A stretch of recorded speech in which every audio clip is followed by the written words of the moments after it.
Hello friends, welcome to Akulmach Live. I am CK. During the 60s, the hunger for energy for humans were growing constantly. During the 60s and starting from 16 till date, the humans have been, developing huge machines and also traveling to moon, building huge rockets. So looking at that, the scientist known as Freeman Dyson gave a chart which is now known as how do we basically grow and develop the everlasting hunger for energy for humans. And this chart actually talked about a machine, a huge machine almost the size of solar system, which is now known as Dyson Sphere. And this is very practical idea. Basically construct a sphere around the sun and capture every ounce of energy which is being released from the sun, and then utilize it for your benefit. um, so if this is feasible mathematically on the paper, that means somewhere out there some other civilization would have developed a Dyson sphere, and an attempt to capture their own stars entire energy. So when we look around, we don't see any evidence. We have seen one or two evidence, but in the end those turned out to be sort of natural reasons for blocking the light of the star. So why there are no Dyson spheres? And if there are no Dyson sphere, how civilization grow further? And it's a big raging debate whether to construct Dyson sphere or to spread across multiple planets and basically use stepping stone planets as stepping stone to grow further and to advance your civilization. So today's discussion is all about that. Let's look at the various aspects of comparing these two concepts. And number one is energy utilization. Of course, Dyson sphere offer a very good theoretical solution because the stars are giving out lot of energy. If you look at the sun, it is pumping out huge amount of energy every second, and Earth gets only tiny fraction of that energy which is being pumped out from the sun. And yet from our perspective this energy looks huge. We say that we are not able to tap the entire energy which is now being coming towards the earth, and that itself is minuscule. Imagine a situation when you have a Dyson sphere type of a machine. If we are able to build it, then we will be able to capture the entire energy of the sun, and then we can utilize that energy for propelling our spacecraft to farther reaches of the galaxy and colonizing other star systems. We probably will have so much energy at our hand that we may behave like gods. Energy utilization in Dyson sphere looks very promising, and if you are able to build successfully the Dyson sphere, you will have lot of energy at your disposal. But the big question is, can you construct it? We will answer this question, and also when you get this energy, how would you harness it? What machines you will build to utilize this huge, enormous amount of energy? Now let's look at how planetary systems, planetary expansion actually utilize the energy. If civilizations have to grow and capture as much energy as they could, planets offer very good option, because planets provide a lot of features. They provide resources, they provide surface where living beings can live, thrive, develop, and also probably evolve either technologically or in a natural way. So therefore planets provide a much more feasible environment, a lot of surface.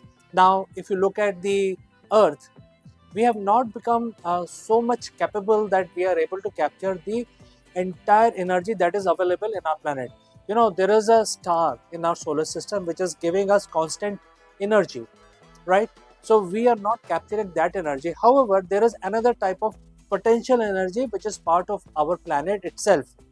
We have not got the technology to harness all that potential energy which exists in earth. And so first we have to get hold of that energy which is available on this planet. and then start looking at what the star is giving us. And then if we spread our civilization on one or two multiple planets, then we actually double the chance of all kinds of chances, grow technologically, grow mentally, grow in a eco-friendly manner, and also spread your chances by harnessing as much energy as much you can uh, through various mechanisms, using your potential energy of the additional planet. Also build advanced systems to capture as much energy as you want. So comparing the planetary feasibility, or if you look at the planets, uh, if establishing another colony on a different planet is more feasible, or building a Dyson sphere is more feasible, it looks like that you can actually spread on multiple planets in within your solar system gradually, and that looks more feasible rather than breaking apart another planet which is not useful in your in your solar system, and start building a Dyson sphere, because Dyson sphere will take maybe thousands of years to construct. And therefore probably, in my opinion, establishing yourself on multiple planets is appearing much more feasible and much more doable activity, rather than start construction of a Dyson sphere. So theoretically, Dyson sphere appears to be a better solution for trapping the energy of the star. But is it feasible? Let's discuss about that. If we have to basically build a Dyson sphere in our own solar system, we would need to build a sphere uh, pretty big, almost as big as the Earth's orbit, which is quite a big sphere. It's a huge sphere. Now, scientists have recently done a study where they said that if we are able to dismantle the entire planet, like Mercury, because Mercury is made of iron and nickel, lot of material is available on the surface of Mercury which can be utilized to build the Dyson sphere.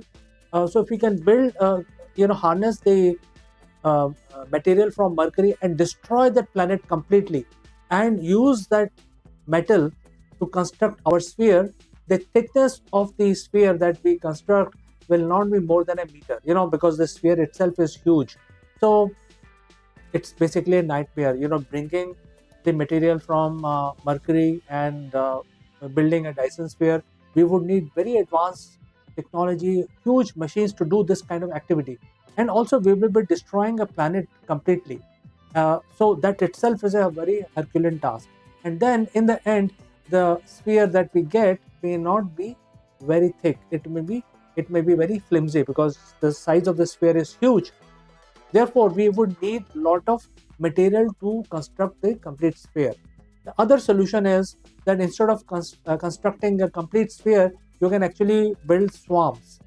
Small pieces of the material which is coming from Mercury or some other asteroid which is metallic in nature. If we are able to convert that into our Dyson sphere, we don't have to construct a sphere, we have to construct a swarm. But then the other challenge will be to put them at the right place and then control them using some sort of rocket which are attached to these panels, and then try and cover, using these small planets, try and cover the star and harness as much energy as possible. So feasibility wise, Dyson spheres or Dyson swarm looks a rather difficult proposition. What about traveling to multiple planets, bringing the planets to your liking, terraforming? Is it feasible? Let's find out. So, establishing your civilization on a different planet within your own solar system, is it feasible? Of course, it is feasible. What you need a fast transport, you need systems that can help you establish your colony to start with, and then you also need local systems, education systems, legal systems to establish on that planet. What makes sense? Obviously, whatever legal systems and social systems that you have on Earth may not be entirely applicable on a different planet. So each planet will have a totally different norms. So as long as that kind of clarity is there, you can definitely use the current day technology it is definitely feasible to travel to another world, establish your habitat, start building factories, start building cultivation, start growing your crop, so that you have the food available for the future colonists, and then from there you grow. So if you talk about feasibility, setting up the human civilization on a different planet within our solar system, it is quite feasible. It can be done at its own pace. And then as we progress towards future, we are developing faster methods to transport between planets, because that is very important. Also communication, establishing communication post between planet, and that is all part of feasibility. Is definitely feasible. So somehow, if we are able to build a Dyson sphere, somehow, it looks like a very Herculean task. And looking at the feasibility, it looks like that going to a different planet and terraforming the planet looks much more practical. However, if you are able to even construct, is it going to survive? From the scientific study, it looks like that the survival of a Dyson sphere looks rather very tough, simply because you know that in space nothing is stationary. So if you build such mega structure, it will be affected by the gravity. Gradually, what happens is that when the planets are going around the sun, and if Dyson sphere is also there, it will also be affected by the same gravitational forces imposed by other planets and as well as sun. So when the planets are going around sun, they actually get into some sort of stable orbit. If they are not stable, they actually collide with each other, or they are thrown out of the solar system, or they are absorbed by the sun.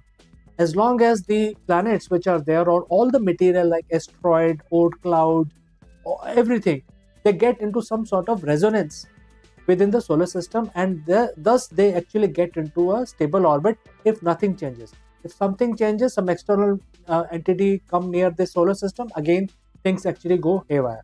So if we start building a Dyson sphere after so much of Herculean effort, the chances are this structure may not be stable. We will have to exert huge amount of energy on this structure to make it stable. So it may not be stable. It will be affected by gravity. It will acquire lot of maintenance related issues. It will have to be the orbits of these components of Dyson sphere will always need to be corrected constantly, and therefore we would need a very strong AI based system to exactly know what is going on in the entire solar system, which is rather tough. There are a lot of fictional material which is available, which talks about building a Dyson sphere, but then controlling building Dyson sphere looks like that it may not survive for a very long time.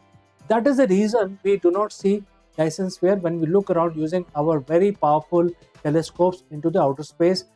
If there are civilizations other than human civilization, chances are they have tried constructing Dyson sphere, or probably they have not even attempted construction of Dyson sphere, because it doesn't look like that it can survive.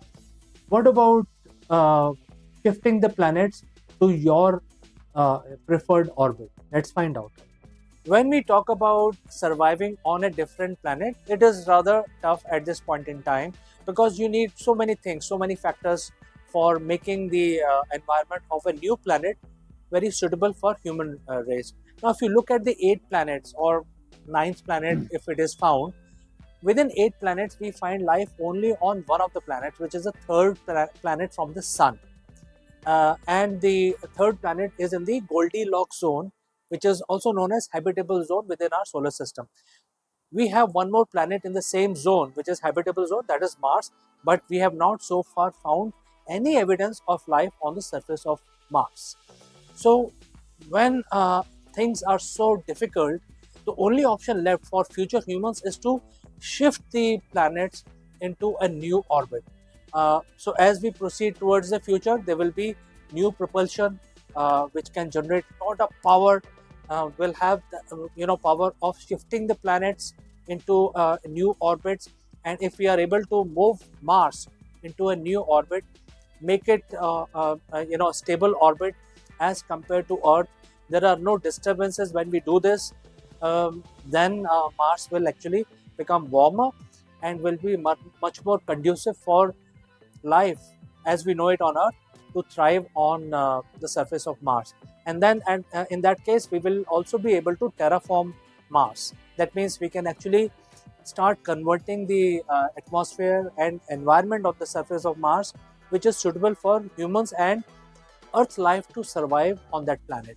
Now, if we are able to do that with Mars, then we will also be able to bring other planets in future into that area, and then we probably will have one or two or more than 3 to 4 planets within the habitable zone in stable orbits, artificially managed planets, artificially managed orbital orbits of these planets, so that civilization in a solar system can survive. So if that is if that can be achieved by future humans, similar thing can also be visible in outer space. And if we are looking around for other civilizations, we may look at these propulsion systems, which are basically giving out sort of a laser push to planet, shifting them from one orbit to other. And then if we look at using our current day telescope, current day technology, we can look at the monochrome light coming out from these solar systems, which will be the evidence that such technologies are being used to shift orbits of the planet, so that the civilizations in those star systems can make the new planet more habitable for their use and also for terraforming.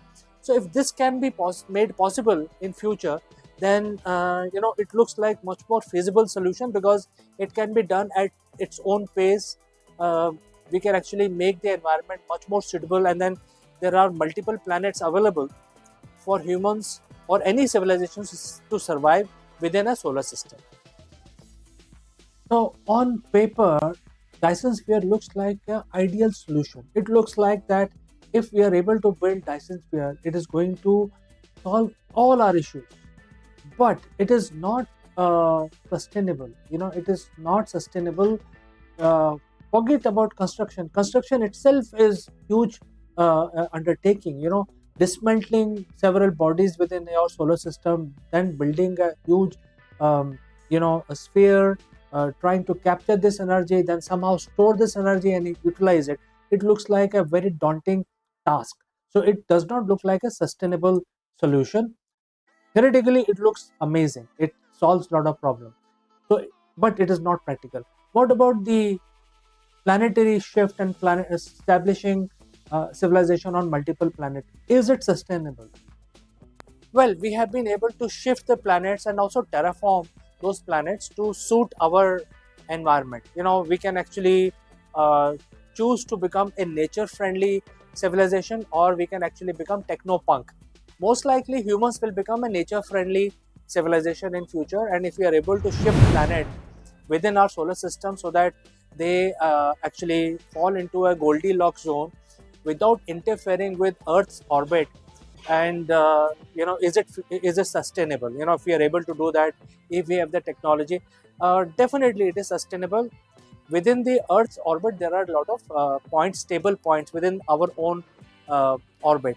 These are known as Lagrange points. There are actually 6 Lagrange points. Earth is on one of them. So if we are able to shift other planets and put them on those Lagrange points, then there will be no interference. The planetary bodies will move independent of each other. In fact, they will have constant distance with each other. They will have the constant 366 days of motion around the sun. Everything will be the same. And if we are able to terraform different planets, then we will have very, very friendly environment in this orbit around Earth, without any interference with each other, without any gravitational imbalance. And then the different planets can support different colonies of humans, and they can do different things, and it will become a much more conducive environment in our solar system. Similarly, there could be situations like this in other solar systems, where the civilizations we can find aliens may be doing the same thing, because this looks like more feasible solution as compared to building a Dyson sphere, which requires lot of material, and Dyson spheres are not stable. However, using the planetary orbits, we can make very, very stable and long lasting solution.